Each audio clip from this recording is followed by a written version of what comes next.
근보기와 함께하는 쉽고 빠른 보수총액 신고. 안녕하세요. 오늘은 저 근보기와 2022년 귀속 보수총액 신고 주요 사항을 살펴보고 서면 신고와 전자 신고 방법을 함께 알아볼게요. 여기서 잠깐, 고용 산재보험 보수총액 신고란 무엇일까요?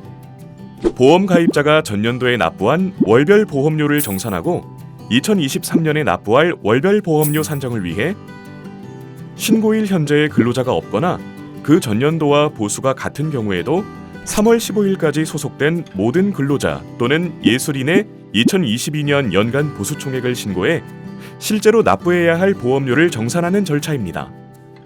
그럼 지금부터 2022년 귀속 보수총액 신고를 위해 꼭 알아야 할 내용들을 살펴볼까요?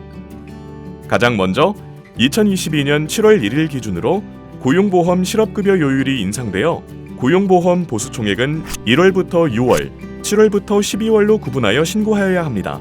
두 번째로 22년도 중 퇴사하여 퇴직 정산된 상용 근로자는 근로자가 퇴직하는 시점에 보험료를 정산했기 때문에 보수총액 신고 대상에서 제외됩니다.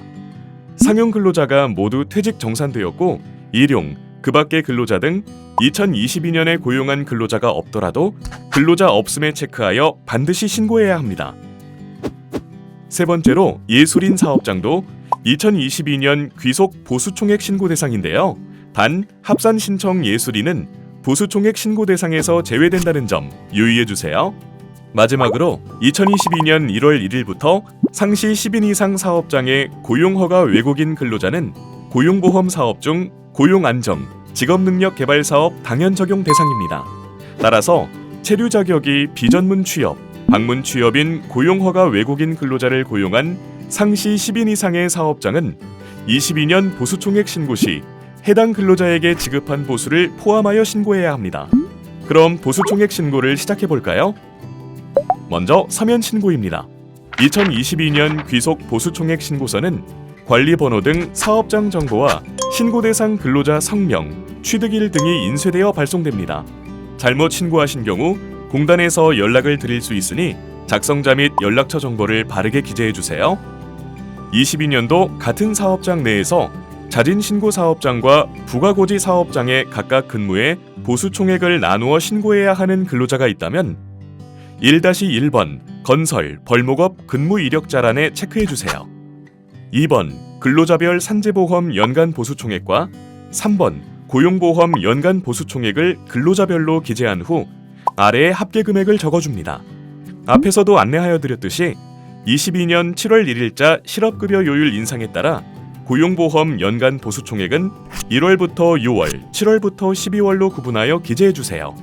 4번 2022년도에 퇴직정산 근로자를 제외하고 상용, 일용, 그 밖의 근로자 등 보수총액 신고 대상이 없다면 보수총액 신고 대상 근로자 없음에 괄호 안에 체크하고 신고서 하단에 사업주 날인 후 제출하면 신고가 완료됩니다. 만약 근로자가 모두 퇴사하고 마지막 근로자가 퇴사한 지 1년이 지났다면 보수총액 신고와 함께 보험관계 소멸 신고서를 꼭 제출해 주세요. 5번과 6번 일용 근로자 보수총액은 1개월 미만 동안 고용되는 일용 근로자의 보수를 신고하는 항목으로 일용 근로자 전체 합계 금액을 기재해야 합니다. 고용보험 일용 보수 또한 1월부터 6월, 7월부터 12월로 구분하여 기재하여 주세요. 여기서 잠깐, 65세 이후 새로 고용된 일용 근로자가 있거나 고용안정, 직업능력개발 사업만 적용된 고용허가 외국인 일용 근로자가 있는 사업장에는 6-1번 항목이 있는 서식을 보내드리는데요. 해당되는 근로자가 있는데도 해당 서식을 받지 못했다면 정확한 보험료 정산을 위해 공단 콜센터로 서식을 다시 요청해 주세요. 고용보험 일부 항목만 적용되는 근로자의 고용보험료는 6번 고용보험 일용근로자 전체 보수총액에서 6-1번 해당 보수총액을 뺀 금액으로 정산됩니다.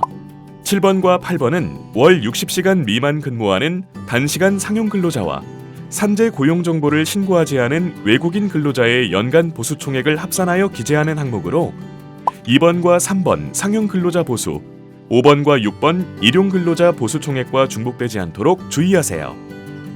9번 매월 말일 현재 일용 근로자 및 그 밖의 근로자 수는 매월 말일 현재 2번, 3번 상용 근로자를 제외하고 일용 근로자 및 그 밖의 근로자 수만 합산하여 기재합니다. 2022년에 산재보험 업종이나 고용보험 직능요율이 변경된 사업장은 10번 항목의 기간이 인쇄되어 발송됩니다. 해당 사업장은 인쇄된 기간별 연간 보수총액을 구분하여 기재하시면 됩니다. 이렇게 정산된 보험료가 4월 월별 보험료 금액보다 큰 경우에는 4월과 5월 월별 보험료의 50%씩 각각 합산 고지됩니다. 정산보험료 일시납을 원하는 사업장은 11번 정산보험료 일시납 신청 괄호안에 체크해주세요. 정산 결과 관합보험료가 발생했다면 납부할 보험료에서 충당하거나 반환받을 수 있습니다. 향후 납부할 보험료의 충당을 원한다면 12번 항목에서 선납 충당에 체크하고 반환받으시려면 반환에 체크 후 반환 계좌를 작성해주세요. 다음은 산재, 고용보험료 중 일부 보험료 부과가 제외되는 자활근로자 및 노조 전임자의 보수총액 신고로 해당 근로자가 있는 사업장만 신고서 뒷장에 대상자가 인쇄되어 발송됩니다. 보험료 부과 구분 부호가 58번인 생계급여 자활근로 종사자는 실업급여가 제외됩니다. 따라서 산재 연간보수와 고환직능 연간보수만 기재하세요. 부호가 54번인 자활근로 종사자는 실업급여도 적용되니 산재, 실업급여, 고환직능 보수총액을 모두 기재합니다. 부호가 56번인 노동조합 등으로부터 금품을 지급받는 노조 전임자는 실업급여만 해당되므로 실제 지급한 보수를 실업급여 사업에 기재해주세요. 연도 중 일부 기간만 노조 전임자인 경우 실업급여 사업에는 연간 보수총액을 적고 고용안정, 직업능력개발 사업에는 비전임 기간의 보수만을 적어줍니다.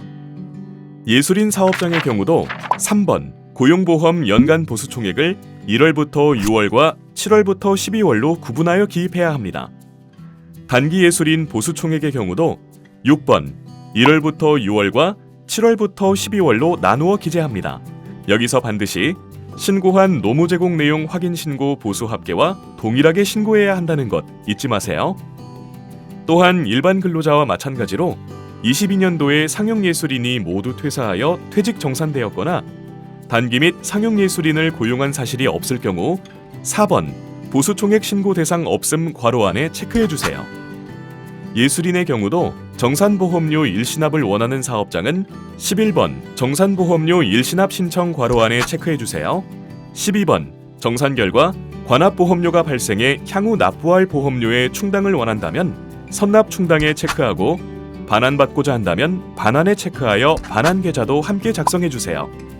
모든 항목을 작성하셨다면 신고서 우측 상단 팩스번호로 전송해주세요. QR코드가 삽입된 공단 서식을 사용하면 빠른 접수와 처리가 가능합니다. 공단 홈페이지 전자팩스 수신 조회 메뉴를 통해 팩스 전송 결과를 실시간 조회하실 수 있으니 많은 이용 바랍니다. 이번에는 고용산재보험 토탈 서비스를 이용해 전자신고를 해볼까요? 고용산재보험 토탈 서비스 화면에서 공동인증서 또는 간편인증으로 로그인해 자주 찾는 서비스에서 보수총액 신고를 클릭합니다.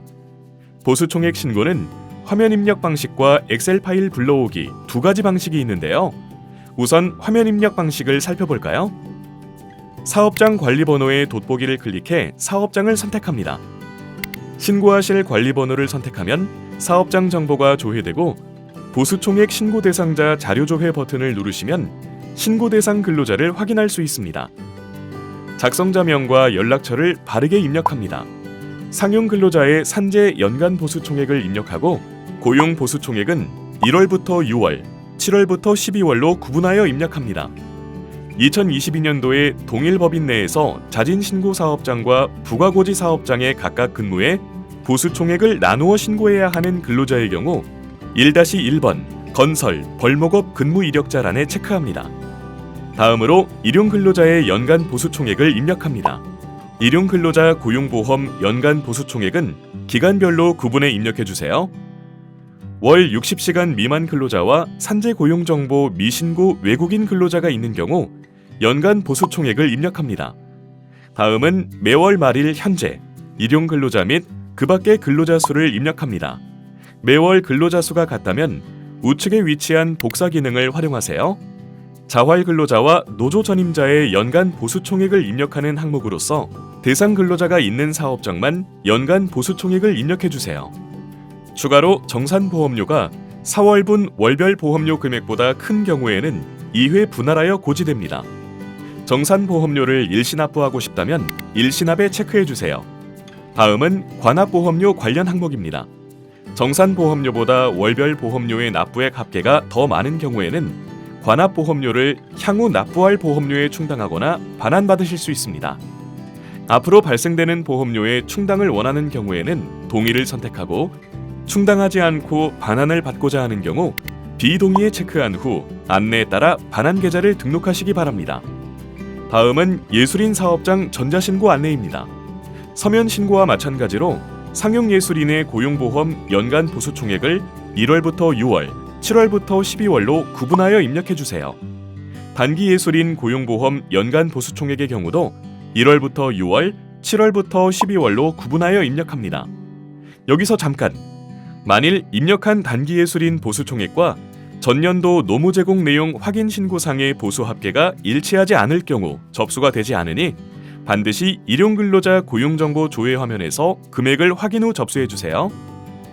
그리고 단기예술인이 누락된 경우에는 고용보험 단기 노무제공 내용 확인 신고를, 금액 변경이 필요한 경우에는 고용보험 단기 노무제공 내용 정정 및 취소 신고 메뉴를 이용하여 정정 후 보수총액 신고를 하시기 바랍니다.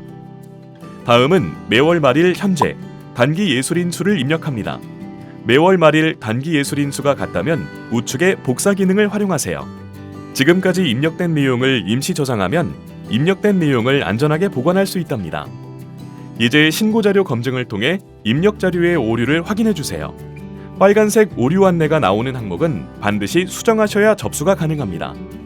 엑셀 파일 불러오기 방식은 공단에서 제공한 신고 대상 근로자 엑셀 파일을 다운로드받아 근로자별 연간 보수 총액을 입력 저장한 뒤 작성 파일 불러오기를 통해 한 번에 업로드할 수 있습니다. 이후 절차는 화면 입력 방식과 동일하게 진행됩니다. 이제 접수를 클릭하면 보수 총액 신고 완료! 여기까지 잘 따라하셨나요? 보수 총액 신고를 완료했다면 잊지 말고 쉽고 빠르고 편리한 이지퀵 전자신고 경품 행사에 응모해보세요. 보수 총액 신고도 하고 경품도 당첨되고 일석이조의 행복이 찾아옵니다. 지금까지 저 근보기와 함께 2022년 귀속 고용 산재보험 보수 총액 신고 방법에 대해 알아봤는데요. 보다 자세한 신고 방법 등은 사업장으로 발송된 안내 브로슈어 또는 공단 홈페이지 서식자료실에 게시된 브로슈어를 활용해주세요.